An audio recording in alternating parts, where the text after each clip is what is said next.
design allows removal of the impeller and bearing housing assembly without disturbing suction and discharge piping. Storage and protection. All pumps are shop tested and ready for operation when delivered. If equipment is to be stored for long periods of time, 6 months or more, should be kept in a clean, dry area, and the following precautions should be taken to ensure that the equipment remains in good condition. Be sure that the bearings are fully lubricated. The shaft should be rotated 10 to 15 revolutions by hand periodically in order to spread the lubricant over all the bearing surfaces. Suitable intervals are from 1 to 3 months. Installation. The pump should be located as close as possible to the liquid supply so that the suction line is short and direct. Location should require a minimum of elbows and fittings in the discharge line. Before installing the pump, ensure that the foundation on which the pump will be placed is prepared well. It has to be sufficiently substantial enough to take the weight of the pump and absorb any possible vibrations from it. The foundation has to be absolutely straight, without any inclination or tilting on any side. The foundation bolt of proper size should be embedded in the concrete and base plate tightened, ensuring that it is level in all directions. Piping associated with the pump must be anchored and supported independently of the pump and should never put any strain on the pump casing. When the pipes are not supported, their weight is borne by the pump casing and may cause them to crack or deflect. It is important that the connections be carefully aligned axially, angularly, and in length.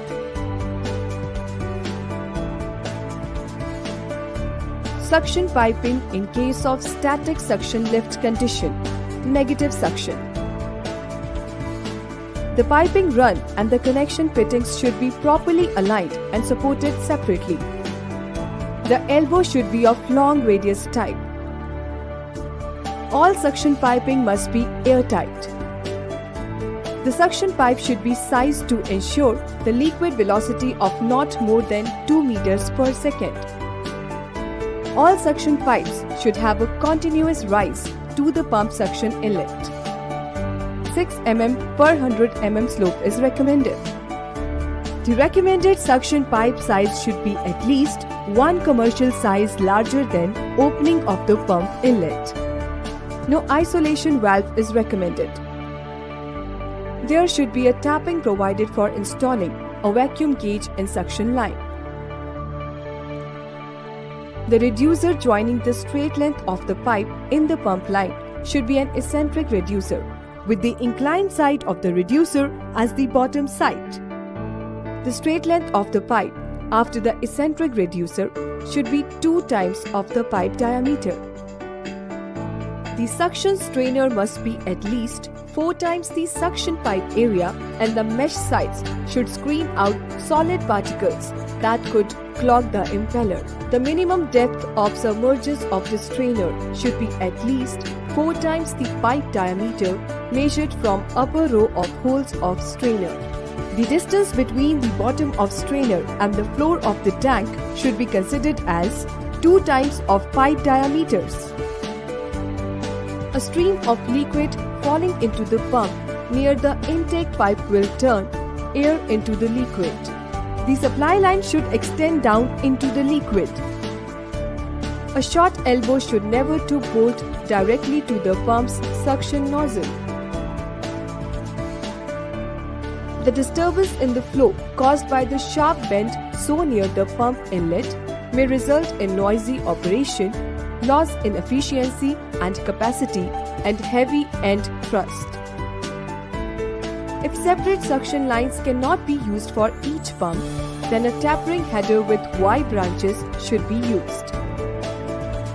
A straight branch header should never be used.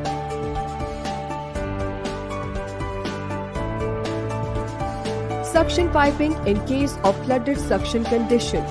Positive suction. In case the water is being supplied to the suction through gravity, example, an overhead tank, a slightly different setup is needed. The elbow should be of standard type or of the long radius type. Isolation valve should be provided in suction line. The pipe supplying from the tank into the pump should have a descending inclination. The straight run of the piping leading to the pump suction nozzle should be at least 3 times to 6 times the diameter of the pipe from the upstream elbow. The suction pipe should be sized to ensure a liquid velocity of not more than 3 meters per second. There should be a tapping provided for installing a pressure gauge in suction line. The reducer joining the straight length of the pipe in the pump line should be an eccentric reducer with the inclined side of the reducer as the top side. Stuffing box seal connections are usually made from the top of the pump casing. If the liquid being pumped is unsuitable for sealing, then it is preferable to bring fresh, cool water to seal connections from an outside source. Centrifugal separators or other filters may be used to remove abrasive particles from the liquid being pumped if an outside source is not available. Description of the discharge pipe. The piping run and the connection fittings should be properly aligned and supported separately, reduce strain on the pump casing. There should be a pressure tapping as close to the pump outlet and before the isolation valve as possible to measure the pump shutoff head. Concentric reducers are installed in the discharge pipe to minimize friction losses. The check valve used in the discharge should be of non-slam type to prevent reverse flow and protects the pump from excessive back pressure. The isolation valve is provided downstream of the check valve so that these can be taken up for maintenance, priming and starting whenever required. The recommended discharge pipe size should be at least one commercial size larger than the opening of the pump outlet. The number of fittings and size changes should be minimum to prevent fluid friction losses.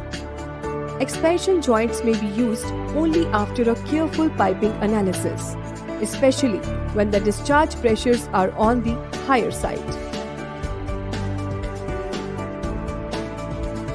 Installation of pump and prime mover. The pump and motor unit needs to be fitted firmly onto the base frame using nuts and bolts before fitting in any pipes. It is essential to confirm the distance between the shaft ends. In the subsequent step, the pump and motor are aligned to the final tolerance using a reverse dial gauge or a laser alignment tool. After the alignment is completed, the piping associated with pump should be bolted. Once this is completed, the alignment should be rechecked and similar readings should be obtained. If this is not the case, then the piping should be investigated and suitable corrections should be made. If this is left unattended, it can cause stress on the pump casing. Misalignment may be the cause of noisy pump operation, vibration, premature bearing failure, or excessive coupling wear. Once the pump and motor have been coupled, test the movement manually by rotating it by hand to see if it is rotating smoothly.